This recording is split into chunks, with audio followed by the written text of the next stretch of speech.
This is Zalenka. Zalenka comes out of his enclosure quite often because he wants to come out. He has wanted to come out all evening, but it's feeding night for some of these bredli, and so I'm going to see if I can get him to shift onto the electronic scale for the first time. He's never seen it before, but he is one of my more experienced target trained snakes, and he is a snake that is used to coming out of the enclosure frequently. And I target him out or allow him out on his own on various different items. And so I don't think that he is going to think too much about this item or be too worried about this item. And he's doing fantastic.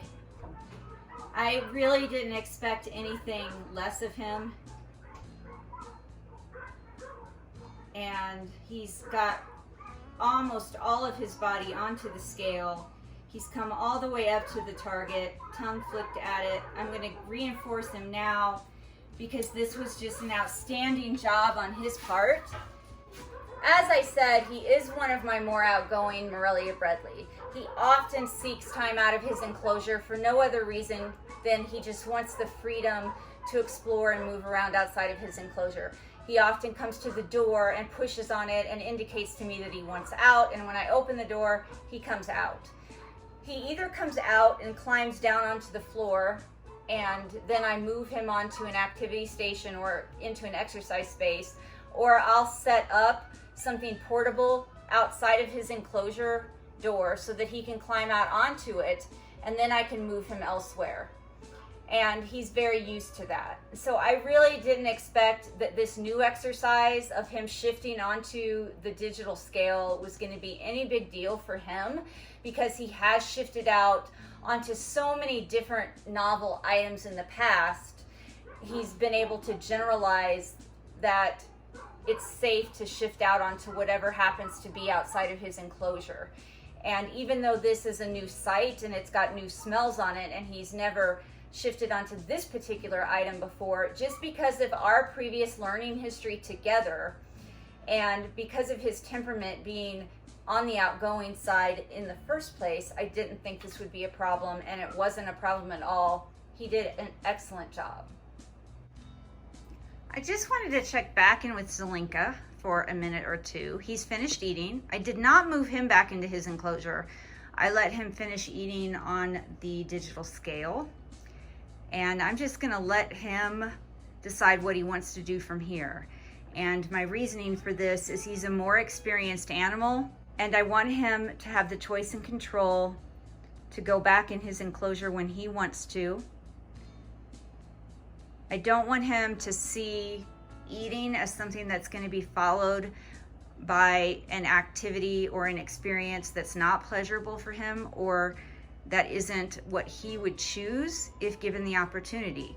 I want him to see working with me in a training relationship as something that's positive and reinforcing for him. The dynamics tonight were this: he wanted out of his enclosure. He initiated that behavior, and had I not been feeding, it would have been a night when I would have opened his door and just allowed him to come out and exercise. However, I was planning to feed tonight, and so since he already was willing to come out of his enclosure because he was asking to, I went ahead and introduced this new exercise to him. It's not actually a new exercise. He's targeted out of his enclosure many times before onto stations and onto activity stands and onto branches. So the activity of targeting out of his enclosure wasn't new. What was new was targeting out of his enclosure onto a digital scale. Eventually, I would like to be able to weigh the snakes and have them voluntarily shift to the scale, and this is just one of the first steps in training that behavior. He did it great. There was no issue at all. And I allowed him to eat on the scale so that he can obviously associate it with a safe place and something that's positive because he's eating in relation to it. Now I'm just going to let him choose what he wants to do next within reason. I'm obviously not going to allow him to get away, to hide somewhere, to get caught underneath something, to go in an off-limits area. but he can investigate the scale. He can investigate the activity station that's next to him, and it's a station he's been on many times, or he can choose to go back into his enclosure. But the important thing is he's getting to choose. There are a few things I won't allow him to do, one being crawl under his enclosure or get down on the floor. Fortunately, he's choosing to go back into his enclosure, and that's very convenient for me. That's awesome. So I will wait for him to completely shift himself back inside. I'll close up his door, and we will call his training session tonight a 100% success.